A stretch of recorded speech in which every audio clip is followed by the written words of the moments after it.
చిన్న ప్రార్థన చేసుకొని వాక్యంకి వెళ్దాం. పరిశుద్ధుడా, మహోన్నతుడా, గొప్ప తండ్రి, నాయన గడిచిన 2 దినములు తండ్రి మీ చల్లని రెక్కల కింద కాచి చక్కని విషయాలు మాకు నేర్పించారు.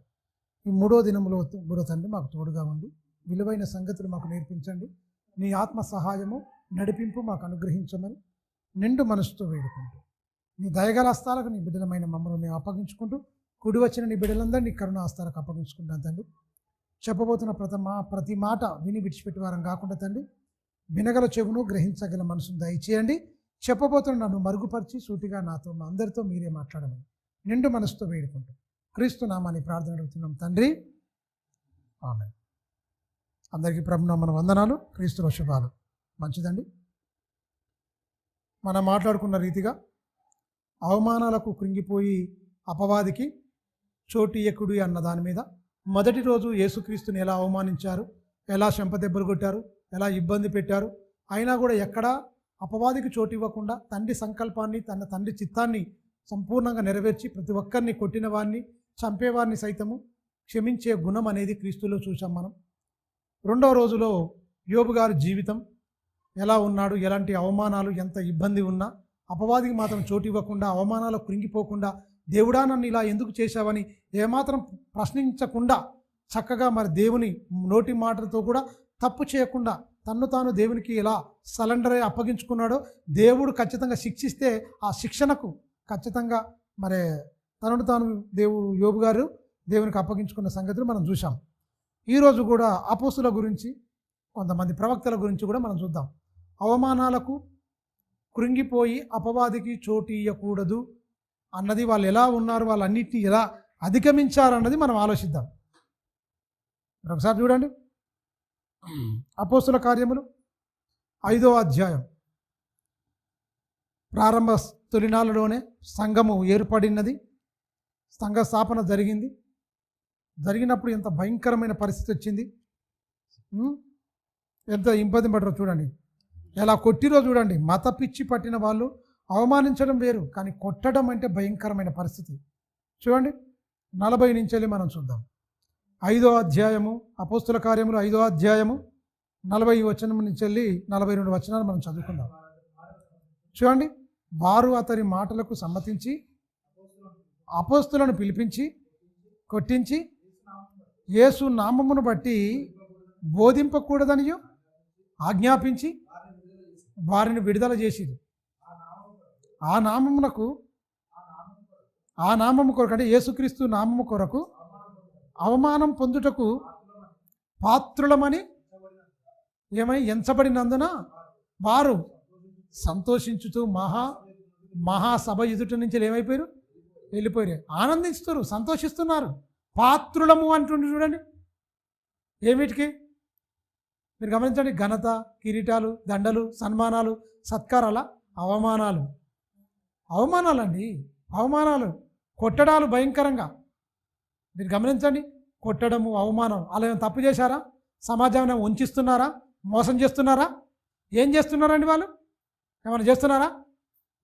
నీతి చెప్పి, మంచి మాటలు, దేవుని మాటలు చెప్పి, నిత్య జీవం మాటలు చెప్పి దొంగలు మారిపోతున్నారు, వ్యభిచారులు మారిపోతున్నారు, రకరకాల వివిధమైన చెడ్డ పనులు చేసే వాళ్ళందరూ మారిపోతూ వేల సంఖ్యలో సంఘములో చేర్చబడుతున్న దినాలలో అక్కస్సుతో ఈ శాస్త్రుడు పరిచయులు పండిన పన్నాగం, ఈ నామమును బట్టి బోధించొద్దు, ఆ నామమును బట్టి బోధిస్తే ప్రాబ్లం ఏంది? మారిపోతురేనా? అంటే మీ దగ్గరకు వాళ్ళు వస్తారేనా? మీరు గమని ఇప్పుడు కూడా అదే కదా. అమ్మో యేసుక్రీస్తుని నమ్ముకున్న వాళ్ళు ఇది విస్తరిస్తుంది అని బట్టగాల్చి మీదేసి ఎంతమందిని అవమానిస్తున్నారు. మా ఊర్లకే రావద్దని ఒకడు బోర్డు పెడతాడు, వచ్చిన వారికి స్త్రీలను సైతం బొట్టు పెడతాడు ఒకడు. రకరకాలుగా మత పిచ్చి పట్టిన వాళ్ళు ఇలాంటిదే. అది యూదా మతమైనా ఇంకే మతమైనా. అందుకని యేసుక్రీస్తు మార్గాన్ని చూపించినవాడు. మార్గంలో ఉన్నవాడు ప్రేమిస్తాడు, మార్గంలో ఉన్నవాడు సహిస్తాడు, మార్గంలో ఉన్నవాడు ఏం చేస్తాడు? అవమానాలు కృంగిపోడు. వాడు కొట్టినా తిట్టినా కూడా ప్రేమ చూపిస్తాడు తప్ప తిరిగి మళ్ళీ అతన్ని గేలి చేసి మళ్ళీ అవమానం పరచడు, తిరుగుబాటు చెయ్యడు. మతంలో ఉన్నవాడు తిరుగుబాటు చేస్తాడు, అవసరం అనుకుంటే చంపడానికి కూడా ముందుకొస్తాడు. మార్గములో ఉన్నవాడు ఏం చేస్తాడు? ప్రాణం పెట్టడానికి సిద్ధమవుతాడు. మరి ఈ మార్గం తెలియకముందు, సంపూర్ణంగా జ్ఞానం అర్థం కాకమునుపు కత్తి దూసి ఏం చేస్తాడు? మల్కు అనే ఒక సైనికుడి చెవ్వే తెగ నరికేస్తాడు. ఎవరు? పేతురు గారు తీసుకుపోయి కొడుతుంటే ఎందుకు ఈపిస్తున్నాడు? మీరు గమనించండి. అవమానాలకు మేము పాత్రులమైన ఇందుకోసమే. అవమానాలు ఎంతకాలం? ఈ అవమానాలే మాకు ఆభరణలుగా మారుతాయి, నిత్య జీవానికి మమ్మల్ని నడిపిస్తాయి. ఎంతవరకు తిడతారు? తిట్టని. కొడతారా? కొట్టని. దీనికి మేము పాత్రులము, అవమానానికి పాత్రులము. మనకు చిన్నది ఏదైనా వస్తే మనం ఏమంటాం? వాడు ఎందుకంటాడు, వానికి బుద్ధి చెప్పామనుకుంటాం మనం. అవమానాలు కృంగిపోతాం, 10 మందితో చెప్తాం, రకరకాలుగా ఇవన్నీ ఇంకా ఒకటికి 2 కలిపి చెప్పేసుకుంటే ఇవన్నీ మొత్తం ఇదైపోతుంటాం. కానీ మీరు గమనించండి, మేము పాత్రులము. ఇందు నిమిత్తమే మేము ఏర్పరచుకున్నాం. చచ్చిపోతుంది కూడా మేము సిద్ధమే. వాళ్ళు అలా చెప్తున్నారు, మనం అంటే తట్టుకోలేకపోతున్నాం. అంటే వాళ్ళకేమర్థమైంది, మనకేం అర్థం కాలే. క్రీస్తు మార్గము, క్రీస్తు బోధ అర్థం కాని వాళ్ళు అపార్థం చేసుకొని అన్నవాన్ని ఇంకా 10 మాటలు కలిపి అంటాం, తిరుగుబాటు చేస్తాం. కొడితే ఖచ్చితంగా ఏమంటారు? మళ్ళీ దేవుని కోసం కొట్టబాడు కాదు, అనవసరంగా ఎవరినో మాటని పరలో జోలికి పోయి మాటలు పడుతుంది దేవుని కోసం అని కూడా చెప్పేవాళ్ళు కూడా ఉన్నారు. మీరు గమనించండి. నిజంగా నువ్వు దేవుని వాక్యాన్ని, దేవుని మార్గాన్ని అనుసరిస్తే నీకు హాని చేయవాడు ఎవడు లేడన్నాడు. నీకు హాని చేయవాడు ఎవడు లేడన్నాడు. అవమానాలతో కృంగిపోతే అవమానిస్తారా? అవన్నీ తెలుసు. యేసుక్రీస్తు ఒకసారి చూడండి, ఎన్ని అవమానించారు. ముఖం మీద ఉమ్మివేతలేసిరా, అరిచేతులతో చెంప మీద కొట్టిరా, పిడిగుద్దులు గుద్దిరా. ఏమన్నా ఆయన ఇదేమన్నాడు? మీరు గమనించండి. దయ్యం పట్టిన వాడను, తాగుబోతున్నారు, రకరకాలుగా నిందించారు. నేను నా తండ్రిని గణపరచువాడను, మీరు నన్ను అవమానపరుస్తున్నారు తప్ప వాళ్ళ మీద పగ ప్రతీకారం పెంచుకోలేదు. చంపుతున్న వారిని సైతము ప్రేమించాడు. అదే వాళ్ళు చూసుకున్నారు. యేసుక్రీస్తు ఏదైతే స్ఫూర్తి ఉన్నదో, ఆయన మార్గములో ఉండేవారికి ఎలాంటి ప్రమాదాలు, ఎలాంటి ఇబ్బందులు వస్తాయో కళ్ళారా చూసిన వాళ్ళు, అనుభవించిన వారు, ప్రాక్టికల్గా వాళ్ళ కళ్ళతో చూసిన వాళ్ళు వాళ్ళ బ్రతుకులో ఎలా అయిపోతాయని వాళ్ళకి అర్థమైపోయింది. అందుకనే వాళ్ళు ఎవరిని ఏమనట్లేదు, నిష్కారణంగా దెబ్బలు తింటున్నారు. ప్రతిదినము 42వ వచనంలో ప్రతిదినము దేవాలయములో ఏం చేస్తున్నారు వాళ్ళు? దేవాలయములోను ఇంటిలోను మానక బోధించుచు యేసే క్రీస్తుని ప్రకటించారు. మానక దేవాలయములో, ఇండ్లలో కూడా వెళ్ళిపోతున్నారు. ఎక్కడికి వెళ్ళిపోయారు? ఇండ్లలో కూడా. ఇండ్లే సువార్త కూటగులుగా మారిపోతున్నాయి. ఇండ్లే. మీరు గమనించండి. మన ఇల్లే ఏమైపోవాలి? ఏం మాట్లాడాలి? ఏం కావాలి? దేవుని వాక్యంతో, ప్రభావంతో నిండి ఉండాలి. మన ఇళ్లలో ఏముంటున్నాయి? మీరు గమనించి చాలామంది ఇళ్లలో ఏముంటాయి? సీరియళ్ళు, సినిమాలు, టీవీలలో వచ్చే అన్ని డబుల్ మీనింగ్ డైలాగులు, పనికిరాని చెత్త చెదారం ఉంటుంది. కానీ ప్రారంభ దినాల్లో ఏముంది ఎరికినా? ఇంటింట వాళ్ళు ఏం చేస్తారు? వాక్యాన్ని బోధిస్తారు, యేసే క్రీస్తుని ప్రకటిస్తున్నారు. ఈయన ద్వారానే మనం పరలోకం వెళ్తాం. ఈ లోకం అశాశ్వతం, కానీ శాశ్వతమైన లోకం, శాశ్వతమైన జీవం పొందాలి అంటే ఖచ్చితంగా ఏం చేశారు? అవమానాలకు మేము పాత్రులమని వాళ్ళు ఎక్కడ సిగ్గుపడలేదండి. తెలుసా? అవమానించబడ్డారు తప్ప దేవుని కూడా నిందించలేదు. మేము పాత్రులము, దీనికి మేము పాత్రులమని వాళ్ళు ఎంచుకున్నారు. మీరు గమనించండి.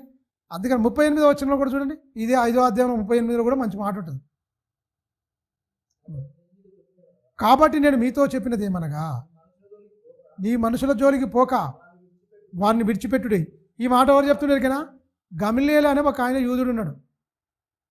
ఈ మనుషుల జోలికి పోకండి, వారిని విడిచిపెట్టండి అని ఎక్కడి నుంచి మనం మాట్లాడుకుంటాం? 36 నుంచి చూడండి ఒకసారి.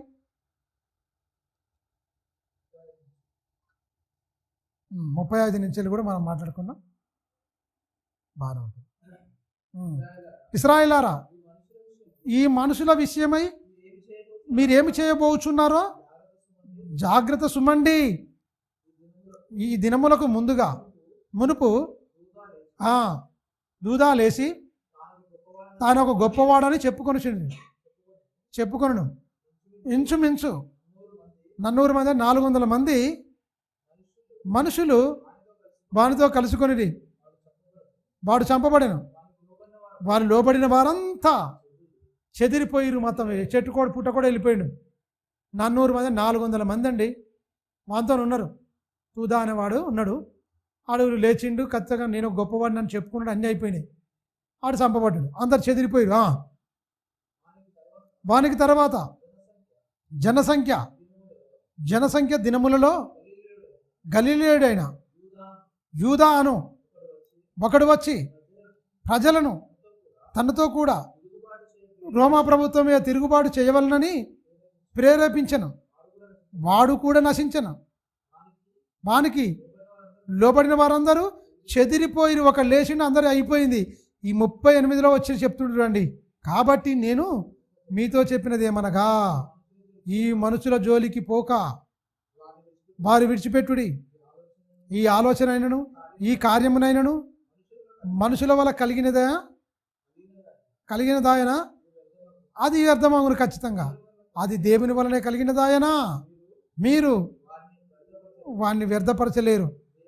మీరు ఒకవేళ దేవునితో పోరాడుదురేమో సుమి. 40వ వచనం. అటు తర్వాత ఆ మాటలకు సమ్మతించి అపోస్తులను పిలిపించి కొట్టించి యేసు నామం బట్టి బోధింపకూడదని ఆజ్ఞాపించి వారిని విడుదల చేసిరి. ఆ నామము కొరకు అవమానమును పొందుటకు పాత్రులమని ఎంచబడినందున వారు సంతోషించి మహాసభ నుండి ఎదటి నుండి వెళ్ళిపోయిరి. ప్రతిదినము దేవాలయములో ఇంటింటను మానక బోధించుచు యేసే క్రీస్తని ప్రకటించుచుండిరి. మీరు గమనించండి, వీళ్ళు చెప్తున్న సత్యమే, కానీ వీళ్ళు ఏమనుకుంటారు? కొట్టిరు. కానీ అందులో ఒక ఆయన పెద్ద ఆయన లేచిండు, ధర్మశాస్త్రం ఉన్న ఆయన, ఇద్దరు మనుషులను చెప్పిండు, తూదా యూదా. ఇద్దరు లేచిరు. ఒక 400 మంది పెట్టుకుని వీడు కొంతమంది బాగా ప్రేరేపించిండు. ఆడు చచ్చిండు, వారి మనుషులు కూడా పోయిరు. ఇది మనుషుల వల్ల కలిగితే అయితే అది వ్యర్థమైపోద్ది. కానీ దేవుని వల్లనే కలిగిందా? ఎవరు దాన్ని వ్యర్థం చేయలేరు. మీరు దేవునితో పోరాడుతురేమో. సో మీకు చాలా జాగ్రత్త ఈ మనుషుల విషయం. వాళ్ళ జోలికి పోవద్దు. వాళ్ళు చెప్తున్నది చాలా బాగున్నది, ఇంతమంది హృదయాలు కదులుతున్నాయి, చాలా జాగ్రత్త అంటే మీరు గమనించండి. ఒక ఆయన లేపిండు అంటే వీళ్ళు అవమానం వద్దు అనుకొని వీళ్ళు పారిపోతే ఇంత మంచిగా స్టేట్మెంట్ ఉండపో. ఒక ఆయన పెద్ద ఆయన ఆలోచింపజేస్తున్నాడు. గమలీయేలు ధర్మశాస్త్రం మీద పాండిత్యం కలిగిన వాడు. ఆ గమలీయేలు దగ్గరనే ఈ పౌలు ఉన్నాడు కదా. పౌలు సౌలుగా ఉన్నప్పుడు ఆయన దగ్గరే ఈయన నేర్చుకున్న వ్యక్తి, ధర్మశాస్త్రాన్ని ఆయన దగ్గర నేర్చుకున్న వ్యక్తి. అందులో ఈయన ప్రవీణుడు. వద్దు, చాలా జాగ్రత్తగా ఆలోచించండి. ఏంటి ఆ మనుషుల జోలికి ఎందుకు పోతున్నాడు అనవసరంగా?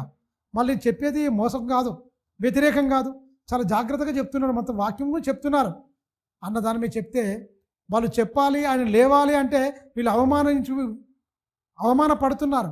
వీళ్ళంతలో వీళ్ళు ఏమనుకుంటారు కదా, ఇట్టి అవమానాలకు మేము పాత్రులమని ఆ మహాసభ నుంచి వెళ్ళిపోయి వాళ్ళు ఊకుంటలేరు. ఈ అవమానాలు ఏంటి, కొట్టడాలు ఏంటి, తిట్టడాలు ఏంటి, ఎందుకు ఇవన్నీ ఆజ్ఞాపిస్తారు? ఇదంతా వద్దులే అనుకుంటలేరు వాళ్ళు. కానీ మళ్ళీ ఇంటింట పోయి వాక్యాన్ని బోధిస్తున్నారు. మానక ప్రకటిస్తున్నట్టు వాళ్ళు ఖచ్చితంగా మానక ప్రకటిస్తూ వెళ్తున్నారు. ఒకసారి చూడండి, సమయలు 2వ సమయలు గ్రంథము అహీతోపేలు గురించి వీళ్ళ అబ్షాలోము గురించి రాయబడుతుంది అక్కడ సందర్భము. 16వ అధ్యాయము 20వ వచనం చూడాలి. 2వ సమయలు గ్రంథం 16వ అధ్యాయము. ఒక్క తప్పుకు దేవుడు ఇంత పనిష్మెంట్ ఇచ్చింది తెలుసా? ఒకే ఒక తప్పు. ఎవరితోని? ఉరియాను చంపేయడం, ఇంత అపకీర్తి మూట కట్టుకోవడం, ఇంత భయంకరమైన పరిస్థితి ఏర్పడము ఒకే ఒక తప్పు. మీరు గమనించండి. 16వ అధ్యాయము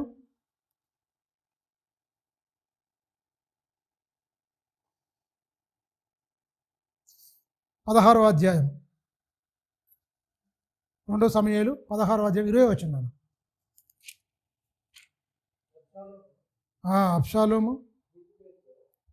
అబ్షాలోము అహీతోపేలుతో మనము చేయవలసిన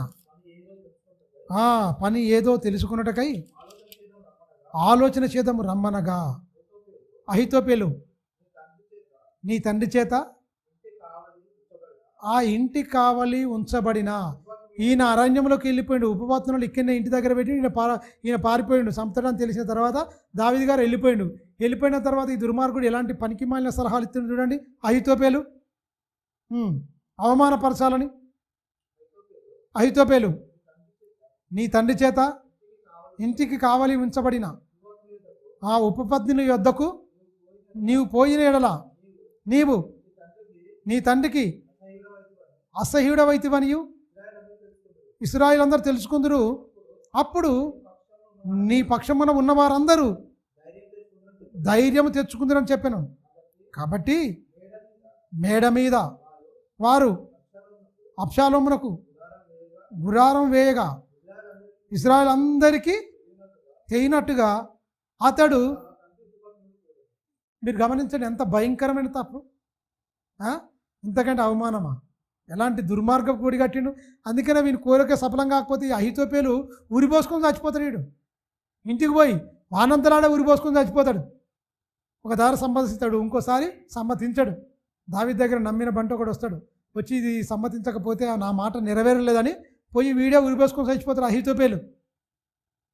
అంటే తండ్రి మీద కక్ష మీరు గమనించండి, తల్లిదండ్రుల మీద అట్లా కక్ష పెంచుకోవచ్చా? మీరు గమనించండి, అహితోపేలు లేకపోతే అబ్షాలోము ఎంత భ్రష్టుడైపోయిందంటే మీరు గమనించండి, ఒక్క తప్పు కోసము దేవుడు నీ ఇంటిల్లి పాదికి సదాకాలం ఒక యుద్ధమే అని చెప్పండి. ఎంత అవమానం, అంత ఇదైపోయింది. కానీ పారిపోయాడు తప్ప ఆయన ఎక్కడ దేవుడిని నిందించలేదు. ఎవరు? దావీదు గారు. ఎంత అవమానం! ఆయన ఉపపత్ని ఆయన భార్యలనే మొత్తం భయంకరంగా, కన్న కొడుకే ఇలా చేసినా కూడా ఇంత అవమానం, ఇంత ఇదిగా ఉన్నా సరే కానీ వాళ్లకు ఈ మంచిగా భోజనం పెట్టి వాళ్ళని పోషిస్తే తప్ప మళ్ళీ ఆయనని ఎరగకుండా ఉంటే దావీదు నీతి ఎందుకైనా కొడుకుతోని ఇలా చేసిన తర్వాత, కొడుకు చచ్చిపోయిన తర్వాత, ఈయన రాజ్యం వల్ల వచ్చిన తర్వాత వాళ్ళ దగ్గరికి వెళ్ళడండి. వాళ్ళని చక్కగా పోషిస్తాడు 10 మందిని. ఈయన ఉపపత్నిలే, కానీ కొడుకు అలా చేసిన తర్వాత వాళ్ళకి ఖచ్చితంగా మళ్ళీ వాళ్ళతో సంబంధం కలిగి ఉండడు దావీదు గారు. ఎంత అవమానం, ఎంత ఇది, చాలా ఇదిగా ఉండాలి. ఏంటి ఇంత పని చేసినని, కానీ ఎక్కడ, ఎందుకంటే ఆయన చేసినది ఒకటి తప్పు. ఒక నీతిమంతుడైన ఉరియాను ఏం చేపించాడు? చంపించేసి మొత్తం ఆయన భార్యను తెచ్చుకొని ఈ చేసే వరకల్లా దేవుడు ఖచ్చితంగా నాతాన్ని పంపించి నువ్వు చేసిన పని ఏంటని ఒక ఉపమానంగా చెప్పి గద్దించిండు. నువ్వు చాలా తప్పు చేసినావు మొత్తం అన్న దాని మీద మీరు గమనించండి. అందుకనే ఇలాంటి అవమానాలు ఆయన మూట కట్టుకున్నాడు. ఎవరు? దావీదు గారు. ఆయన ఇక మళ్ళీ ఈ తప్పు తప్ప ఆయన జీవితంలో ఒక్క తప్పు కూడా చేయలేదట. ఆ తప్పుకే మొత్తం ఇంటిల్లి పాదికి యుద్ధం అంటే మీరు గమనించండి. బాహ్య సంబంధంగా ఎన్ని బాధలు పడ్డాడు ఆయన. ఇంత అరణ్యం పుట్టి వెళ్ళిపోయిండు. పెళ్లిగాక ముందుకు అరణ్యం పట్టుకొని తిరుగుతాడు సౌలు నుంచి మరణించి తప్పించుకోవడానికి. కొడుకులు కూడా చంపడానికి ప్రయత్నం, తన కడుపులో పుట్టిన కుమారుడే చంపడానికి ప్రయత్నిస్తే ఆయన కూడా పరాడాయి వెళ్ళిపోయిండు. మీరు గమనించండి. సంపొద్దానికి కడుపు తీపి చూడు, వాడు చంపుతాడని తెలిసినా కూడా వాడిని మాత్రం చంపొద్దు, వాడు బతికే ఉండాలి అని కోరుకున్న ఒక మంచి తండ్రిగా మనం చూడగలం. చిన్న తప్పుకు ఇంత పనిష్మెంటు, ఇంత అవమానం, అపకీర్తి మూట కట్టుకున్న దావీదు. కానీ ఎక్కడ దేవునికి అంటే ఈయన దేవుణ్ణి నిందించలే. నేను చేసిందే నా మీదకి వచ్చింది, ఇది నేను ఓకే అనుకున్నాడు. దేవుడు ఏదైతే అప్పగించిండో దానికి ఖచ్చితంగా అవమానాలు కూడా ఇవన్నీ పొందుకుండని మనం చెప్పొచ్చు. మీరు గమనించండి, కొడుకు ఇలా చేయడం అంటే చాలా భయంకరం. ఎందుకంటే ఆయన కూడా చాలా పెద్దగా ఉంటుంది. అబ్షాలోము నెత్తి ఒక వృక్షం ఉంటుంది, మక్సైకి వృక్షంకు ఆ నెత్తి తగిలితే బాణం కొడితే కథం. యోయాబు ఏం చేస్తాడు? బాణం కొడతాడు, ఈ గుండెల్లో దిగిపోతాడు, ఇక్కడ చచ్చిపోతాడు. వద్దు చంపొద్దు అంటాడు. వీడి చెడిపుగా, వీడి చెరుపు చేసేవాడు, వీడు బతికుంటే కుదరదు అన్నట్టుగా చంపేసి పెడతాడు మొత్తం, తెలుసా? అందుకనే ఎవరినైతే నువ్వు అవమానించి నువ్వేం చేస్తావో ఆ చావు కూడా భయంకరంగా ఎలా అయింది? అబ్షాలోము జీవితమే ఒక భయంకరంగా ముగిసిపోయింది, తెలుసా? ఒక భయంకరమైన సింహాసనం నీకే వస్తుంది. తండ్రి బతుకునంగా తీసుకోవడం ఎందుకు? అవసరమేముంది? ఖచ్చితంగా ఉండవు. తన వైపు మనసులో పెట్టుకొని చేతి మీద ముద్దు పెట్టి అందరిని తన వైపు తిప్పించుకొని తండ్రిని భయంకరమైన ఒక బాధ, బ్రతికుండగానే తల్లిదండ్రులను బాధించే కుమారుడు చాలామంది ఉంటారు, తెలుసా? బాగుంటారు. కానీ అది ఏమొస్తుంది అంటే భయంకరమైన చావునేస్తే తప్ప దీవెన అనేది రాదు. తండ్రిని అవమానించాలి, ఏదో నేను చేయాలి, ఏదో సాధించాలంటే వచ్చేది ఏమీ ఉండదు. అదే సమూయేలు గ్రంథము 17వ అధ్యాయం 1వ వచనం చూడండి, పక్కనే ఉంటుంది. దావీదు అలసట నుండి బలహీనుడుగా ఉన్నాడు గనక నేను అతని మీద పడి అతన్ని బెదిరించిన ఎడల అతని యొద్దనున్న జనులందరూ పారిపోవుదురు. రాజును మాత్రము హతం చేసి జనులందరినీ నీ తట్టుకు తిప్పెదను. నీవు వెతుకు మనిషిని నేను పట్టుకొనగా జనులందరూ వచ్చి నీతో సమాధాన పడుదురుగాక. గనుక నీ చిత్తమైతే నేను 12,000 మందిని ఏర్పరచుకొని, ఎవరి దగ్గరికి చంపడం ఎవరనుకుంటారు? దావీదు గారినే చంపాలనుకుంటారు. చూడండి, ఈ రాత్రి పోయి దావీదును పట్టుకొని తరిమి పట్టుకుందునని అహీతోపెలు అబ్షాలోముతో చెప్పగా, ఎలాంటి సలహాలు చూడు. అక్కడ భార్యలు జరిపేపించిండు, ఉపపత్తులు జరిపేపించిండు. ఇక్కడ కన్న తండ్రినే కన్న కొడుకు మీదకి శత్రువుగా, అంటే వానికి ఉన్నది ఆల్రెడీ, ఇలా చంపేస్తే నీకు తిరుగుండదు. ఇక ఎలాంటి పనికి మాలిన సలహాలు చూడండి. ఒక కన్న కుమారుడు, మీరు ఇప్పుడు ఈ రోజులలో కూడా అండి, మంది మాటలకు ఎక్కువ ఈ ఇంపార్టెంట్ ఇస్తారు, తల్లిదండ్రుల మాటకు ఎక్కువ విలువ ఇవ్వరు. తెలుసా? తండ్రినే చంపాలని వాడు ఆలోచన చెప్తుంటే వాని ఆలోచనకు వీడిని సమ్మతిస్తుంది. చూడండి ఎలా ఉన్నదో వీని కథ. ఈ బోధ అబ్షాలోమునకును ఇశ్రాయేలు వారి పెద్దలందరికీ యుక్తముగా కనబడెను అంతటా. ఇక్కడ చూడండి, ఆయన దగ్గర ఉంటాడు. ఆయన ఎలాంటి వాడు, ఏం కథ అని ఆయన చెప్పిన తర్వాత వీడు పోయి ఉరిపోసుకునే పరిస్థితి ఉంటుంది. ఇది కిందికి వచ్చిన చదివినా, అర్కీయుడైన ఉషయి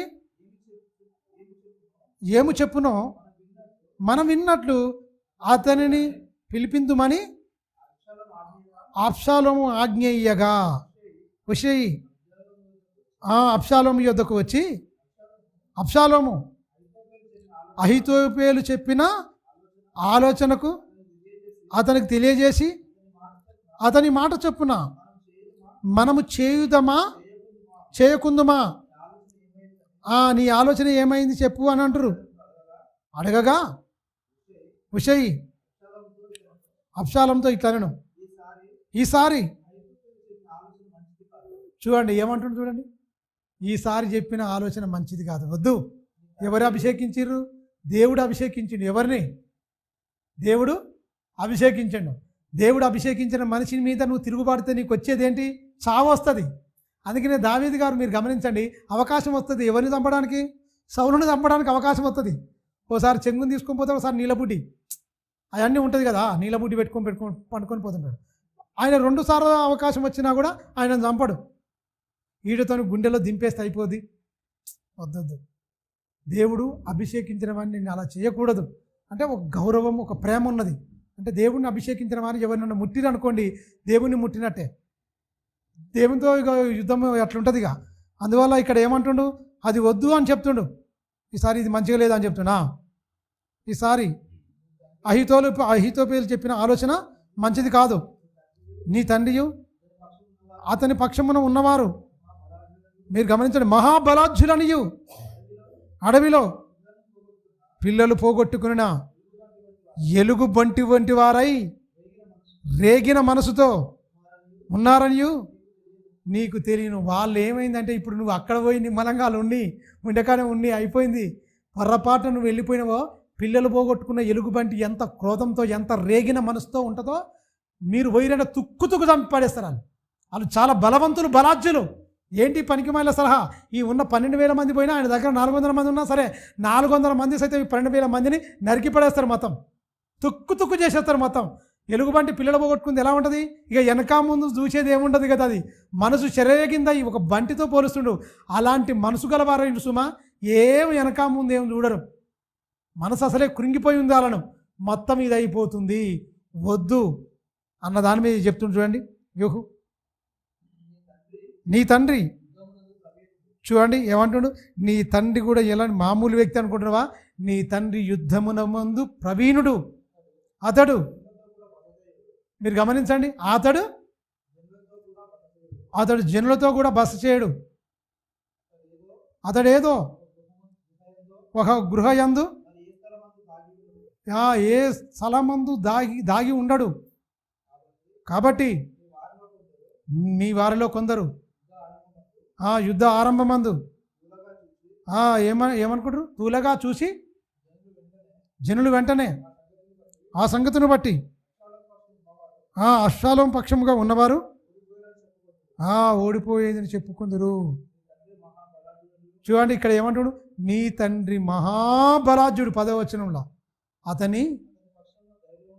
అతని పక్షమందు ఉన్నవారందరూ ధైర్యవంతులని ఇశ్రాయేలు అందరూ ఎరుగుదురు గనుక సింహము గుండె వంటి గుండెగలవారు సైతము ఏమైపోతాడా, దిగులు పడతారు, దిగులొంతారు. చాలు మీరు గమనించండి, అవమానాలు వచ్చినా కూడా కృంగిపోతాడు. మీ నాయన ఇలాంటి వాడు, ఏదో తూలిండి ఏదో అనుకుంటున్నావా, ఈ అవమానంలో కృంగిపోతా అనుకుంటున్నావా?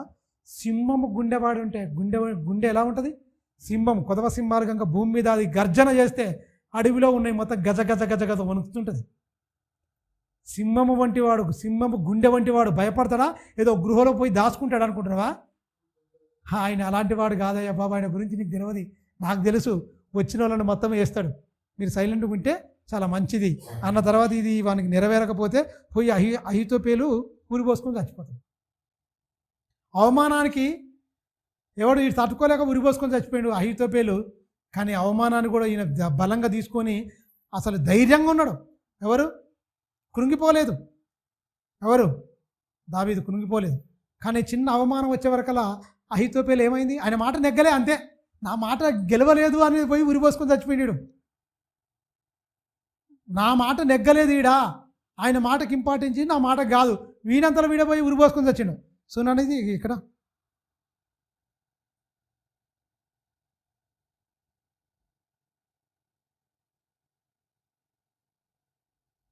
ఇరవై 24 వచ్చింది నేను దావీదు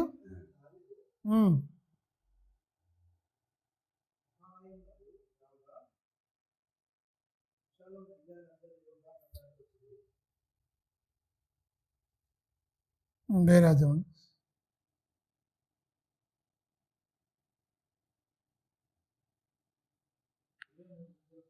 ఇందులో 23 వచ్చింది. అహితోపేలు చూడండి, తాను చెప్పిన ఆలోచన జరగపోవుట చూచి గాడిద గంత కట్టి ఎక్కి తన ఊరినున్న తన ఇంటికి పోయి తన ఇల్లు చక్కబెట్టుకొని ఉరిపోసుకొని చనిపోయిన మాట జరగలేదు. అలాంటి వాళ్ళు ఉన్నారా? క్రైస్తవుల్లో కూడా అవమానాలు వస్తే లోకంలో ఉన్నవాడిని సాతాను ప్రేరేపిస్తుంది. ఎందుకు? ఈ చావు ప్రేరణ అనేది దయ్యంది. ధైర్యంగా ధైర్యంతో ఉండవలసిన వాడు చేసిన పనికి మళ్ళీ పనిలే. ఒక్క మాట నెగ్గకపోతే చచ్చిపోయాడు. సిమియా అనేవాడు యేసు ఆయన ఎన్నిసార్లు తిడతారు, విపరీతంగా అవమానపరుస్తారు ఎవరిని? దావీదును. కానీ ఎలాంటి వాడు? సింహము గుండెవాడై ఉన్నాడు. అపోస్తులు కూడా అలాగనే ఉన్నారు. అవమానాలు కృంగిపోయి అపవాదికి చోటిచ్చి ఇక ఎందుకు ఈ బతుకని ఉరిపోసుకుంటలేడు. వీడు అపవాదికి చోటిచ్చి పోయి ఉరిపోసుకొని చచ్చిపోయాడు అహితోపేలు. మీరు గమనించండి, పోయిండు, ఇంటికి పోయిండు, గాడికి గంత కట్టిండు, ఇంటికి ఎక్కిపోయిండు, కథమిగా చక్క పెట్టుకున్నాడు, ఉరిపోసుకొని చచ్చిపోయినాడు. మీరు గమనించండి, కృంగిపోవడం అనేది మనిషిని మానసికంగా బాగా కృంగదీసి చావుకు నిన్ను దగ్గర చేసేది. ధైర్యంగా ఉండాలి. వీడు ఏమున్నా వీని వల్ల ప్రయోజనం ఏముండదు. అహితోపేలు అనేవాడు పనికి మాలిన సలహాలు ఇస్తేందుకు సాతాను ఒక సంబంధి, సాతాను చేత ఒక బలంగా వాడబడుతున్నవాడు. ఒక ఫస్ట్ సలహా ఇచ్చిండు, అదేమో మంచిదా? చెత్త సలహా. ఈ రెండోదేమో మంచిదా? ఇంకా చెత్త సలహా. కన్నతనైన సంపాలని ఒక పురిగొల్పుతుండు. మీరు గమనించండి, వచ్చాయని చెప్పి పట్టిక ఆగింది. కానీ లేకపోతే అది నా మాట నిగ్గలేదు, అబ్షాలోము ఆయన మాటకు విలువిచ్చిండు, నా మాటను తీసేసిండే అనుకొని పోయి ఏం చేసిండు? ఉరిపోసుకొని చచ్చిపోయిండు. ఎవరు చంపలేవాని, వానంతనే వాని ఉరిపోసుకొని అంటే మన బ్రతుకులో కూడా మన చిత్తము, మన కోరికలు, మన ఏదైనా నెరవేరకపోతే మనకు కూడా ఎంతో మనస్తాపానికి గురైపోతాం. మీరు గమనించండి, మనస్తాపానికి గురైపోయి ఎందుకో ఇట్లా అయిపోయింది, ఇది ఇట్లా అదట్లా ఏడుచుకుంటూ బాధపడుతూ ఏదన్నా చిన్న మాట అంటే ఇవన్నీ ఎందుకు ఇదంతా? అలా అనుకుంటే అపోస్తులు సువార్తే ప్రకటించకపోదురు, కొడతారండి, భయంకరంగా అవమానపరుస్తారు. పాత్రులమని ఎంచుకున్నారు, అవమానానికి పాత్రులం వాళ్ళు. నూతన నిబంధనలు నేను చేసిన దానికి ఇదంతా అవమానం వస్తుందంటే ఖచ్చితంగా నేను చేసిన దానికే దేవుడు నాకు ఇవన్నీ ఇస్తుండు, ఓకే పర్వాలేదు అనుకున్నాడు తప్ప ఎక్కడ కృంగిపోలేదు. ధైర్యంగా ఉండాలి, ఇంకా ఉన్నతంగా ఇంకా బ్రతకాలని ఆయన బ్రతికి చూపించాడు. ఉన్నతంగా దేవుని వల్లనే, అంటే తన కుమారుని కూడా ఒక మంచి నడవడిక నేర్పించిండు. ఎవరు? సొలొమోనుకు. లోకులందరూ పోయే మార్గంలో నేను వెళ్తున్నాను, ఆయన దేవుని కట్టడలు విధులు అన్నీ నువ్వు అనుసరించాలి, పాటించాలి. మరి వృద్ధాప్యం రావాలి, ఈ రాజ్య సింహాసనం అప్పగించాలి. ఈ మధ్యనే చచ్చిపోతే మరి సొలొమోను ఎట్లా ఎదుగుతాడు? ఇంత భయంకరంగా ఉంటుంది ఆయన పరిస్థితి. తండ్రి భక్తిని చూసిండు, ఆయన ఉన్నతంగా ఎదిగిండు. ప్రారంభంలో చాలా బాగానే ఉంటాడు, తర్వాత వేరే విషయం అనుకోండి. మీరు గమనించండి, తండ్రి చెప్పిన మాటలు కజ నువ్వే పని పూనుకున్నా చేయాలనుకున్నా అంత సఫలమైపోద్ది. నువ్వు ఏ మార్గం తిరిగినా ఎక్కడ చేసినా కూడా మార్గంలో చనిపోతూ కూడా మరణ పడక మీద ఉండి చెప్పిన ఒక హితబోధ ఎవరు? దావీదు. ఎవరికి? సొలొమోనుకు చెప్తాడు. అబ్షాలోము భ్రష్టుడు అయిపోయాడు, చచ్చిపోతాడు. మీరు గమనించండి, అమ్నోను వాడు భ్రష్టుడు అయిపోయాడు తామారుని ఇది చేసి. కానీ ఈయన ఒక్కడే ఆ సింహాసనం, ఇది ఒక దేవుని వాగ్దానంగా ఖచ్చితంగా ఈయన ఉన్నాడు. చూద్దాం. సమయాలు 18 మొదటి నుంచి చూడండి. సమయాలు గ్రంథం 18వ అధ్యాయము 6వ వచనం కూడా చూద్దాం. దావీదు తన యుద్ధ ఉన్న జనులను లేచి వారి మీద శాస్త్రాధిపతులను శతాధిపతులను నిర్ణయించి జనులను 3 భాగములుగా చేసి యోబాబు చేతి క్రింద ఒక భాగమును సిరియా కుమారుడైన అభిషయి అను యోబాబు సహోదరు చేతి కింద ఒక భాగమును గిత్తీయుడైన ఇత్తయి చేతి కింద, ముగ్గురుండరు ముఖ్యమైన వాళ్ళు, చేతి క్రింద ఒక భాగమును ఉంచి దావీదు నేను మీతో కూడా బయలుదేరునని ఆ జనులతో చెప్పగా, జనులు నీవు రాకూడదు, మేము పారిపోయినను జనులు దాన్ని లక్ష్య పెట్టరు, మాలో సగం మంది చనిపోయినను జనులు సగం అంటే లక్ష్య పెట్టరు. చూడండి, మా వంటి 10,000 ఏమంటారు వీళ్ళు అంటారు, అయ్యా మా వంటి 10,000 మందితో నువ్వు వచ్చే అవసరం లేదు, యుద్ధానికి నువ్వు రావద్దు, మేము వెళ్ళిపోతాం, మేము చచ్చిపోయినా ఇది మాతోనే అయిపోద్ది, మేము చచ్చిపోయినా కూడా మేము పారిపోయినా కూడా ఏం కాదు, కానీ నువ్వు ఉంటే మాత్రం అలా నీకు రావద్దు అపకీర్తి అన్నట్టుగా చెప్తున్నారా. కాబట్టి చూడండి, నువ్వు పట్టణమందు నిలిచి మాకు సహాయం చేయవలనని దావీదుతో చెప్పిరి. అందుకు రాజు, మీ దృష్టికి ఏది మంచిదో దాన్నే చేతునని చెప్పి గుమ్మమ్మ పక్కను నిలిచుండగా జనులందరూ గుంపులై చూడండి 100 కొలదిగాను 1000 కొలదిగాను బయలుదేరిడి. అప్పుడు రాజు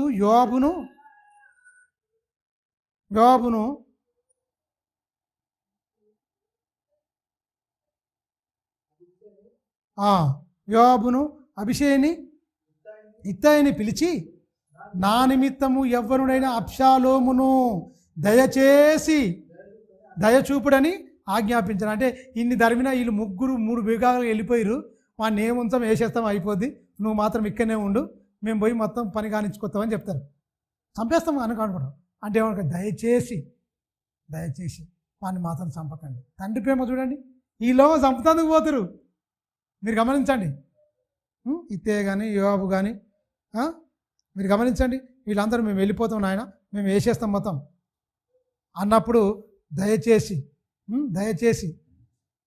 అతను ఏమి చేయొద్దు, అబ్షాలోమును దయచూపమని ఆజ్ఞాపించాను. అయితే ఇక్కడ చూడండి ఏమంటున్నాడు, జనులందరూ వినుచుండగా రాజు అబ్షాలోమును గురించి అధిపతులందరికీ ఆజ్ఞ ఇచ్చాను. జనులు ఇజ్రాయేల్ వారిని ఎదిరించుటకై పొలములోనికి బయలుదేరిన మీదట యుద్ధము ఎఫ్రాయిం వనములో జరగగా ఇశ్రాయేలు దావీదు సేవకులు ఎదుట నిలవలేక ఓడిపోయిరి. ఆ దినమున 20,000 మంది అక్కడ అతులైరి. యుద్ధము ఆ ప్రదేశం అంతటా వ్యాపించింది. మరియు నాటి దినమున కత్తి చేత కూలిన వారు కంటే ఎక్కువ మంది అడవిలో చిక్కబడి నాశనమైరి. అబ్షాలోము కంచర గాడిద మీద ఎక్కి పోవుచు దావీదు సేవకుల ఎదురాయను. ఆ కంచర గాడిద ఒక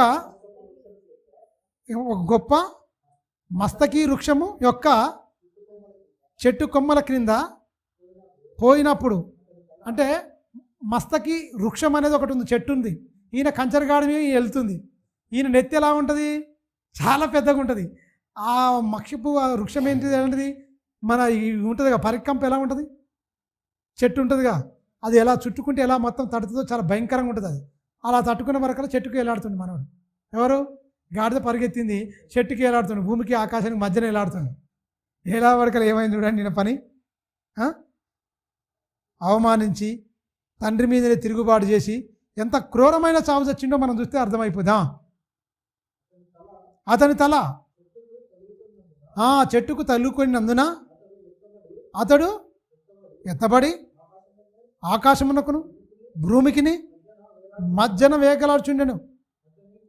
అతని క్రిందనున్న కంచర గాడిద సాగిపోయినట్టు పరిగెత్తిపోయింది, అయిపోయిందా. ఒకడు దానిని చూచి వచ్చి అబ్షాలోము మస్తకి వృక్షముకు వేలాడుచుట నేను చూచి తినని యోబాబుతో చెప్పినప్పుడు, యోబాబు నువ్వు చూచి వింటివే, నేల కూలున్నట్లు నీవతన్ని కొట్టకపోతే ఏమంటే ఈయనకేంటి, ఈయనకు ఆజ్ఞ గుర్తొచ్చింది. దావీదు గారు ఆజ్ఞ ఇచ్చిండు కదా, అమ్మో మరి రాజకుమారుడు రాజుకు కూడా ఆజ్ఞ ఇచ్చిండు, నేను చేయకూడదని నేను అనుకుంటాడు. కానీ యోబాబు మాత్రం అట్లా అనుకుంటలేడు. ఎందుకు చేయలే? ఏంటి వాని వల్ల మనకి పరిస్థితి ఏంటి? రాజు అక్కడ ఉండడం ఏంటి? ఎంత తండ్రి మీద ఈ తిరుగుబాటు ఏంటి? ఇవన్నీ పాప పనులని వీని పాపం బండింది, వీడు ఉండడానికి వీల్లేదని యోబాబు ఫిక్స్ అయిపోయాడు నిన్ను చంపాలని. నీవు అతన్ని చంపిన ఎడలా 10 తులముల ఎండియు ఒక నడికట్టును నీకు ఇచ్చిదును.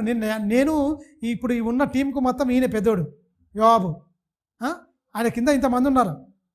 యోబాబు ఖచ్చితంగా నేను ఇస్తుంటే, నీకు బహుమతి ఇస్తుంటే వాడిని చంపితే తన ఎవరు యోబాబుతో ఎవరైతే ఆ మస్తకి వృక్షానికి తట్టుకొని మధ్యకు భూమికి ఆకాశానికి ఏలబడుతుండు, నేను చూసినా అని చెప్పిండు కదా, వాంతో అని చెప్తుండు నీకు వెండి ఇస్తుంటే ఇవన్నీ ఇస్తుంటే మంచిగా అని వేసేస్తే అయిపోవు అని ఎవరేమంటుండు యోబాబు. ఎందుకంటుండే ఎరికైనా దావీదుని ఇంత అంత అవమానపరుస్తున్నాడు వీడుంటే ఎప్పటికైనా దావీదు గారు ఉండడు. మాకు కూడా పెద్ద టెన్షనే, ఉండే అవసరం లేదు.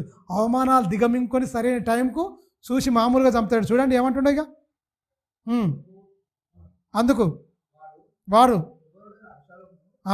ఎవ్వరుడైన అబ్షాలోమును ఎవడును ముట్టకుండా దారింట పోవుడని జాగ్రత్త పడుడని రాజు నీకు అభిషేకిని నీకును అభిషేకిని ఇత్తీకును ఆజ్ఞ ఇచ్చుండగా నేను వింటిని.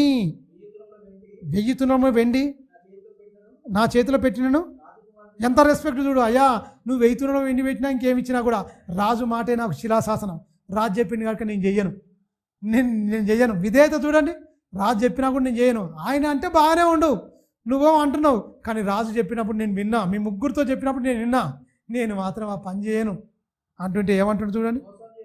మోసం చేసి నేను అతని ప్రాణమును ముట్టి తెచ్చిన ఎడల అది రాజునకు చూడండి తెలియకపోదు. రాజు సన్నిధిన నీవే నాకు విరోధిగా ఉందు కదా యోబాబుతో అనగా, యోబాబు నీవు చెయ్యి వరకు నేను కాచుకొని ఉందినా అని చెప్పి 3 బాణములు చేత పట్టుకొని పోయి మస్తకి వృక్షమునకు వేలాడుచున్న ఇంకను ప్రాణముతో ఉన్న అబ్షాలోము యొక్క గుండెకు గురిపెట్టి తన ఆయుధములను మోయివారు 10 మంది చుట్టుకొని ఉండగా అబ్షాలోమును కొట్టి చంపేసింది. వీడు వద్దు అని. అవమానం అపకీర్తి రాసుకేంది దేవుని దృష్టిలో ఈ చెడ్డ పనే ఈ అబ్షాలోము చేసింది. ఈ తండ్రి ఇప్పుడు సైనికులుగా ఉన్నవారు యోబాబుకు కూడా చెడ్డ పనే. అవమానపరిస్తే అది ఇదైపోతే అంతే. మీరు గమనించండి, అన్యులు అందుకే కదా వీడు నన్ను ఏమన్నాడంటే నేను పగ తీర్చుకుంటా, చంపడాలు, ఇవన్నీ పాత నిబంధన, ఇదంతా ఛాయారూపకమైంది, ముంగుర్తి. కానీ నిజస్వరూపం క్రీస్తులో ఉంది. మనం ఎవరిని అనకూడదు. ఇప్పుడు ఎవరిని తిడితే మనం ఊకోవాలి. కానీ అక్కడ ఏం జరిగినా కంటికి కన్ను పంటికి పన్ను. అవమానం చేస్తే అవమానం, చంపితే చంపడమే. నువ్వేం చేస్తుంది? వచ్చింది, తిరిగి వచ్చింది. ఏం సాధించింది చెప్పండి? అబ్షాలోము ఏం సాధించిందని? అహీతోపెలు ఏం సాధించిందని? ఏం సాధించిండు? వాడు ఉరిపోసుకొని చచ్చే, వీడు కుక్క సాగు చచ్చే. ప్రయోజనం ఏంటి చెప్పండి? అవమానాలు, అవమానిస్తాం మేము, వాళ్ళని కృంగదీస్తాం, వాళ్ళని ఏదో చేస్తామంటే నీకు పట్టే గతి చివరికి ఇదే. పాత నిబంధన. కొత్త నిబంధన ఏంటంటే నేను అవమానిస్తాం, గేలి చేస్తాం, మేము ఇట్లా అంటాం అట్లా అంటాం, తిడతామంటే నీకు చివరికి పట్టే గతి ఎందుకైనా నరకమే. ఇప్పుడు స్వయంగా నరకమే. ఇక బాహ్య సంఘం నువ్వు బాగానే ఉంటావు, నోరేసుకొని పడతావు, ఆన్ని తిడతావు, ఈయన తిడతావు, అందరిని ఆడిపోసుకుంటావు, ఓకే. ప్రతి మాటకు నువ్వు లెక్కప్ప చెప్పాలి. క్రీస్తు ప్రత్యక్షం న్యాయపీఠం చేత ప్రత్యక్షమైనప్పుడు అక్కడ పోయి కథం నీ బూతులన్నీ చూపిస్తాడు మతం. నీ క్రియలను బట్టే నువ్వు నీ ఏ దేహంతోనే క్రియలు జరిగిస్తున్నావో, అది మంచివైనా సరే చెడ్డమైనా సరే జరిగించినవి కనుక నీకు క్రియలకు నీకు ప్రతిఫలము. దేహంతోనే జరిగించినావు కదా, అందుకనే నీకు నరకం తప్పదు అంటాడు. మీరు గమనించండి. చంపేసింది, అయిపోయింది. దావీదుకు తెలుస్తుంది, ఒకడు ఉరికి చెప్తాడు, ఏడుస్తాడు. మరి గమనించండి ఏంటి ఎంత భయంకరమైన అవమానించాలి, ఇది చేయాలి, అది చేయాలి అనేవాళ్ళు. కొంతమంది అబ్షాలోం గుణం కలిగిన వాళ్ళు ఉంటారు, కొంతమంది తప్పుడు సలహాలు ఇచ్చేవాళ్ళు, అహితోపేలు వాళ్ళు కూడా ఉంటారు అవమానపరచాలని. అపహాసకులు అంటే ఎవరు అనుకుంటున్నావు? తప్పుడు సలహాలు ఇచ్చి వేరే చేసేటోళ్ళు ఇలాంటి వాళ్ళే. మీరు గమనించండి. తల్లిదండ్రులను గౌరవించని వాడు ప్రతి ఒక్కడు ఇలాగనే పోతాడు ఖచ్చితంగా. ఏదో అయిపోద్ది. ఎందుకురా యవనస్తులో చచ్చిపోతురు అక్కడ బంగ్లా మీద ఇక్కడ బంగ్లా మీద అంటే, భూమి మీద నువ్వు తల్లిదండ్రులను సన్మానించు, అప్పుడు నువ్వు భూమి మీద దీర్ఘాయుషు మంతుడవైతావు. అంటే అర్థం ఏంటి? ఆజ్ఞ అతిక్రమించి నువ్వు ఇష్టం వచ్చిన నువ్వు బతే ఏమైపోతావు? ఏమైపోతారు? అందుకని తల్లిదండ్రులు ఉండగానే తల్లిదండ్రులకు వీళ్ళకి తలగురి పెట్టే పరిస్థితి ఏర్పడుతుంది. ఎందుకైతే ఇలాంటి బాధలు? దేవుని ఆజ్ఞను మీరిన నిన్ను నువ్వు ఇంటి ఎంత పోతే ఎంత ప్రేమించాలి. ఏదేమైనా సరే తల్లిదండ్రులను ప్రేమించాలి, అంతే. మీరు గమనించండి ప్రియమైన దేవుని వారు. లూకాసు వార్త చూడండి ఒకసారి, 10వ అధ్యాయం 27వ వచనం. లూకాసు వార్త. అబ్షాలోము జీవితం ఏమైంది? భయంకరంగా అయిపోయింది. ఏదో అవమానిస్తా, మా నాయన ఇది చేస్తా, అది చేస్తా, ఇది ఏదో ప్లాన్ చేద్దాం అనుకోండి, ఏమైపోయింది? అయిపోయి 10వ అధ్యాయం లూకాసు వార్త 10వ అధ్యాయం 27 వచ్చింటున్నాను. 10:27 అతడు నీ దేవుడైన ప్రభువుకు నీ పూర్ణ హృదయంతోనూ, నీ పూర్ణ ఆత్మతోనూ, నీ పూర్ణ మనసుతోనూ, నీ పూర్ణ శక్తితోనూ, నీ పూర్ణ వివేకంతోనూ ప్రేమింపవలెను. నిన్ను వలె నీ పొరుగు వారిని ప్రేమింపవలెనియు రాయబడి ఉన్నదని చెప్పాను. అందుకు ఆయన, నీవు సరిగా ఉత్తరం ఇచ్చితివి, అప్పుడు జీవించదమని అతనితో చెప్పాను. అయితే తాను నీతిమంతుడైనట్లు కనపరుచుకున్న గోరి అతడు చూడండి, మమ్ము కానీ అవును కానీ నా పొరుగువాడేవాడు యేసుక్రీస్తుని అడుగుతుండే ఒక ధర్మశాస్త్ర ఉపదేశకుడు. మనకు 25 నుంచి మనం చదివితే ఒకడు ధర్మశాస్త్ర ఉపదేశకుడు వచ్చి లేచి, బోధకుడా నిత్య జీవం వారసుడుకు నేనేమి చేయవాలని వాడు అడిగిండు. శోధింపవలనని అడుగుతుండు, దురాస్తో అడుగుతుండు, లేకపోతే ఆయన తక్కువగా చూడాలనుకుంటుండు. మంచి సమాధానం చెప్తాడండి యేసుక్రీస్తు, మంచి సమాధానం చెప్తాడు. సమాధానం చెప్పినాక వీడు ఇన్ని తెలవకుండానే ప్రేమిస్తుండా. మీరు గమనించండి. నిన్ను వలన పూర్ణాత్మతోను పూర్ణశక్తితోను అన్నీ చెప్పిండు. చెప్పిన తర్వాత నా పొరుగువాడు ఎవడు? వీడెవడు వల్ల? ధర్మశాస్త్ర ఉపదేశకుడు అండి. 25 వచనం చూడండి. వాడు మామూలు వ్యక్తి కాదు.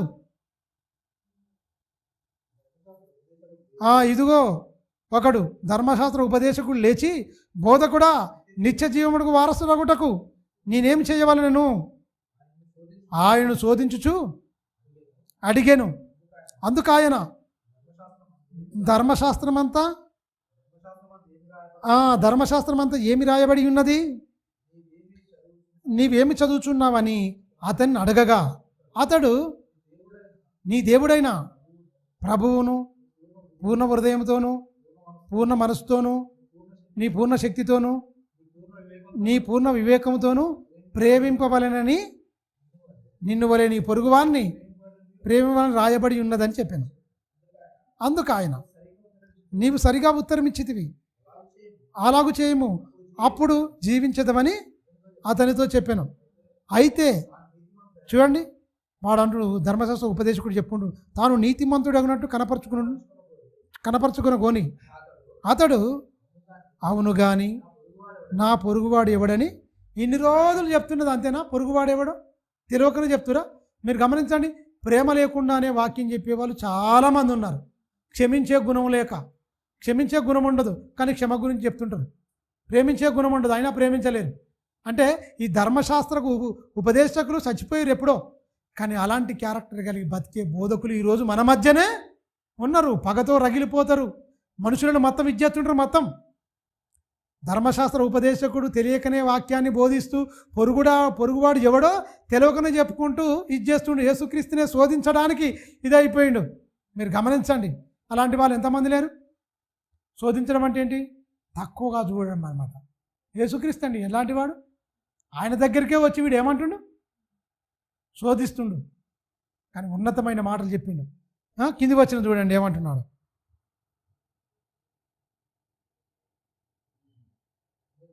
అందుకు యేసు ఇట్లా నేను ఒక మనుషుడు యెరూషలేము నుండి అంటే ఈ సమరయ పట్టణం గురించి అంటే వస్తున్నాడు. ఎక్కడి నుంచి? ఒక మనుషుడు ఎరుకో పట్టణం నుంచి వచ్చిండు. వాడు సమరయుడు. మీరు గమనించండి, అంటే ఒక దొంగవాడు ఒక సమరయుడు వచ్చి మాత్రం వాడిని కాపాడినట్టుగా ఈ స్టోరీ చదువుకోండి ఇంటికి వెళ్ళాక. అంటే ఒక బందిపోటు దొంగలు వచ్చి అక్కడ నుండి కొట్టేసి మనిషిని కొట్టేసి పడేసిపోతే ఒక ప్రధాన జాతకుడు వచ్చి పక్కకి వెళ్ళిపోయాడు. ధర్మశాస్త్ర ఉపదేశకుడు అందరూ వెళ్ళిపోయారు. వీళ్ళకు ధర్మశాస్త్రం తెలుసు కానీ అందరు పక్కకి వెళ్ళిపోయారు.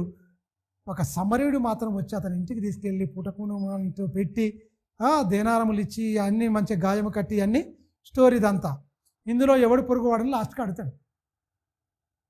మీరు గమనించండి, అంటే ఏం తెలియకుండానే వాక్యం చెప్తున్నారు. మీరు ఒక ఉపమానం చెప్పింది మనకు అర్థమవుతాడు. నీకు పొరుగువాడు ఎవడని నీకు దోస్తుంది అన్నప్పుడు ఒక మాట చూసుకుందాం. 35వ వచనం చూడండి. 35వ వచనం చూసుకుంటే మనకు బాగుంటుంది. ఇంకా అంత ఎక్కువ అవుతుంది. మరునాడు అతడు 2 దేనారములు తీసి ఆ పుటకను మనకి ఇచ్చి అతన్ని పరామర్శించు,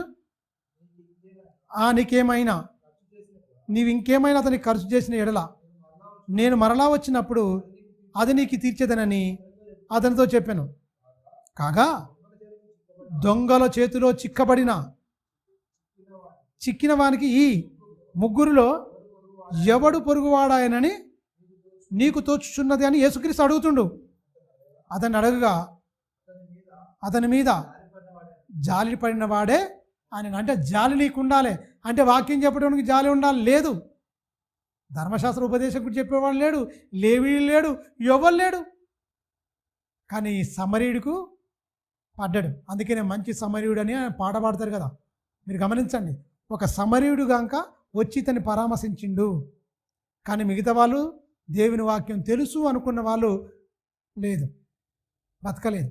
అంటే దేవుని గురించి మీరు గమనించిన అందరికీ నీతి బోధ చేస్తారు తప్ప వీళ్ళు నీతిగా ఏమాత్రం బ్రతకట్లేదని మనకు అర్థమవుతుంది.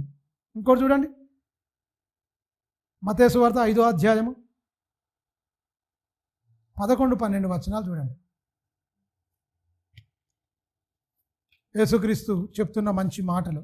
నా నిమిత్తం మీరు ఎలాంటి ఎదుర్కొంటారు, ఎలాంటి ఇబ్బందులు ఉంటాయి చూడండి. నా నిమిత్తము జనులు మిమ్మల్ని సన్మానించి ప్రేమించి దండలేసి దండం పెట్టి సత్కరించి ఇవన్నీ అంటుండా. మీరు గమనించండి, నా నిమిత్తము జనులు మిమ్మును నిందించి హింసించి మీ మీద అబద్ధముగా చెడ్డ మాటలు పలికినప్పుడు మీరు ధన్యులు. మీరు గమనించండి ఏమంటాడు? నా నిమిత్తం దేవుని నిమిత్తం వచ్చింది. అప్పుడు మనం పడితే మనం ధన్యులం అయిపోతాం, లేకపోతే అధన్యులం అవుతాం. మీరు గమనించండి, ధన్యతలో మనం ఉండాలంటే ఖచ్చితంగా అవమానాలు, తిరస్కారం ఉండాలి. పాత నిబంధనలు ఇవన్నీ జరిగినాయి, కానీ కొత్త నిబంధనకు వచ్చిన తర్వాత చెప్తున్నాడు, నువ్వు సహించాలి, నువ్వు భరించాలి, పగదీర్చుకోవడానికి వీల్లేదు. యోహాబు చంపేస్తాడు మొత్తం ఎవరిని? అబ్షాలోమును. కానీ కొత్త నిబంధన, నూతన నిబంధనలో ఏం చెప్పిండారు కన్నా? ప్రేమించు. నూతన నిబంధన ఏం చెప్తున్నారు? ప్రేమించు, సన్మానించు. వాళ్ళందరూ తిడతారని చెప్తుండు యేసుక్రీస్తు క్లియర్గా చెప్తుండు. తిడతారు నిన్ను ఖచ్చితంగా. నా నిమిత్తము జనులు మిమ్మల్ని నిందించి హింసించి మీ మీద అబద్ధముగా చెడ్డ మాటలు పలికినప్పుడు ఏమంటున్నాడు? మీరు ధన్యులు. పలుకున్నప్పుడు మీరు ధన్యులు. సంతోషించి ఆనందించుడి, పరలోకమందు మీ ఫలము అధికమగును. చూడండి, ఈలాగున మీరు వారు మీ పూర్వీకులు పూర్వమందుండిన ప్రవక్తలకును హింసించిరి. పూర్వమందు ఉన్నారు కదా ప్రవక్తలు, ఎవ్వరిని వదిలిపెట్టలేదు, హింసించారు. హింసలు ఏం చేశారు? భరించారు, సహించారు, గొప్పగా బతికారండి. అవమానించారా? ఇక నూతన నిబంధనలు అయితే అవమానాలు, తిరస్కారాలు విపరీతంగా. రంపంతో కొయ్యబడ్డారు, రాళ్లతో కొట్టబడ్డారు, గొర్రె చర్మములు, మేక చర్మములు వేసుకొని గృహాలలోనూ కొండల్లోనూ గృహముల్లోనూ తిరుగులాడుతూ భయంకరమైన హింసలు పొందారు. వారికి ఈ లోకము యోగ్యమైంది కాదు. మీరు గమనించండి, అవమానాలు ఏమైపోయినాయి? ఆభరణములుగా మార్చుకున్న వాళ్ళు. తిరస్కారాలు, పాత నిబంధనలు వారి కోరిక తీర్చుకోకపోతేనే చచ్చిపోయాడు. అహితోపేలు కోరిక తీసుకోకపోతేనే చచ్చిపోయాడు. మీరు గమనించండి, 17వ అధ్యాయం 23వ వచనంలో కోరిక తీరలేదండి. కోరిక తీరకపోయే వరకు పోయిండు, గాడిది గంత కట్టిడు, పోయి చచ్చిపోయాడు. మీరు గమనించండి, వీడేం చేశాడు? తండ్రిని చంపడానికి ఇదైపోయాడు. కానీ తండ్రి దగ్గర నుంచి వచ్చిన వాళ్ళు ఖచ్చితంగా యుద్ధం చేసిరు. మొత్తం ఈ అబ్షాలోం దగ్గర ఉన్న సైన్య సమూహం మొత్తం, మరి దావీదు దగ్గర ఉన్న సైన్యం కూడా నిలవలేకపోయారు, అందరు ఇదైపోయారు. కానీ ఈయన మాత్రము కంచర గాడిదెక్కి వెళ్ళిపోతున్నప్పుడు ఖచ్చితంగా మస్తకి వృక్షంకు దానికి తట్టడం, ఇది అయిపోవడం. మీరు గమనించండి, చచ్చిపోవడం. భయంకరంగా. అవమానం పొందవా? అవమానం నీకు ఉంటుంది. క్షమిస్తే నీకు క్షమ వస్తుంది, అవమానిస్తే తిరిగి నీకు అవమానం. నువ్వు అవమానించకుండా నీకు వేరే రూపంలో అవమానాలు వస్తాయి. నువ్వేం చేస్తావో అదే తిరిగి నీకు వస్తాయి. అవమానాలు కృంగిపోయి అపవాదికి ఏమాత్రం చోటు ఇవ్వకుండా మనం చాలా జాగ్రత్తగా చూసుకోవాలి. మిగతాయి మనం సండే మాట్లాడుకుందాం. తలలోంచుకోండి, ప్రార్థించుకుందాం. పరిశుద్ధుడు అయిన మా కన్న తండ్రి, నీ ఘనమైన శ్రేష్టమైన నామానికి కృతజ్ఞతాస్తుతులు సూత్రం చెల్లిస్తున్నాము తండ్రి. నాయన, అపోస్తులు అవమానాలు కృంగిపోకుండా తండ్రి, అపవాదికి ఏమాత్రం చోటు ఇవ్వకుండా ఈ అవమానాలకు అన్నిటికీ మేము పాత్రలు మనకి ఎంచుకున్నారు. కానీ పాత నిబంధన మాత్రం చిన్న అవమానం జరిగిందనే అహితోపేలు పోయి నేను చెప్పింది జరగలేదని పోయి ఉరిపెట్టుకొని పోసుకొని చచ్చిపోయాడు. అబ్షాలోము నేను అన్నది నెగ్గించుకోవాలి, నా తండ్రిని సైతం నా సింహాసనానికి అడ్డొస్తే చంపేస్తా అనుకొని తన బాహుబలాన్ని నమ్ముకొని విర్రవిగి భయంకరమైన చావు చచ్చాడు. యోహాబు చంపేశాడు మొత్తం. నాయన, పాత నిబంధన అంతా ఒక ఛాయ అయితే నూతన నిబంధన నిజస్వరూపం. నాయన, క్రీస్తు నిమిత్తము మరి జనులు మమ్మల్ని నిందించి అవమానపరిచినా నాయన మేము సంతోషించాలి తప్ప అన్నవాళ్ళను మేము అనకుండా మేము చక్కగా తండ్రి మరి మేము ఉండడానికి నీ ఆత్మ సహాయము నడిపింపు మాకు అనుగ్రహించండి. నాయన, విలువైన సంగతులు మేము నేర్చుకుంటూ మా జీవితాలు మార్చుకుంటూ నీ మాటలు మాకు మా ఆత్మీయ జీవితానికి అన్వయించుకొని ముందుకు కొనసాగే అట్టి భాగ్యము, అట్టి ధన్యత నీ బిడ్డలమైన మాకు దయచేయమని నిండు మనసుతో వేడుకుంటూ, రేపు మధ్యాహ్నం జరగబోతున్న 3 గంటల నుంచి వెళ్ళి తండ్రి సాయంత్రం 6 గంటల వరకు జరగబోతున్న ఎర్రగడ్డ సంఘంలో జరగబోతున్న తండ్రి చర్చి యూనివర్సిటీ మరి సంవత్సరం 4 సంవత్సరాలు పూర్తి చేసుకొని తండ్రి 5వ సంవత్సరం అడుగు పెడుతున్నా నీ బిడ్డలు కృపతో జ్ఞాపకం చేసుకోమని నిండు మనసుతో వేడుకుంటూ, నాయన ఆ కార్యక్రమం మొత్తం ప్రారంభం నుంచి వెళ్ళి ముగింపు వరకు తండ్రి మీరే అధ్యక్షత వహించి ఘనంగా నీకు మహిమకరంగా కుటుంబాలకు దీవెనకరంగా జరిగించమని నిండు మనసుతో వేడుకుంటూ, మహిమ ఘనత ప్రభావం నీకే ఆరోపిస్తూ నీ దయగల స్థాలకు తండ్రి మమ్మల్ని మేము అప్పగించుకుంటూ, వచ్చిన నీ బిడ్డలందరూ వాక్యం విన్నారని విని విడిచిపెట్టేవారు కాకుండా నిన్న వాక్యం వాళ్ళ హృదయంలో పదిలపరుచుకుని తండ్రి నీ గురించి గొప్పగా బ్రతికి తండ్రి ఆ పరలోకానికి అర్హత సాధించే అట్టి ధన్యత, అట్టి కృప నీ బిడ్డలమైన మాకు దయచేయమని నిండు మనసుతో వేడుకుంటూ, మహిమ ఘనత ప్రభావం నీకే ఆరోపిస్తూ క్రీస్తు నామని ప్రార్థన అడుగుతున్నాం తండ్రి. ఆమేన్. అందరికీ ప్రభునామ వందనాలు. క్రీస్తు శుభాలు.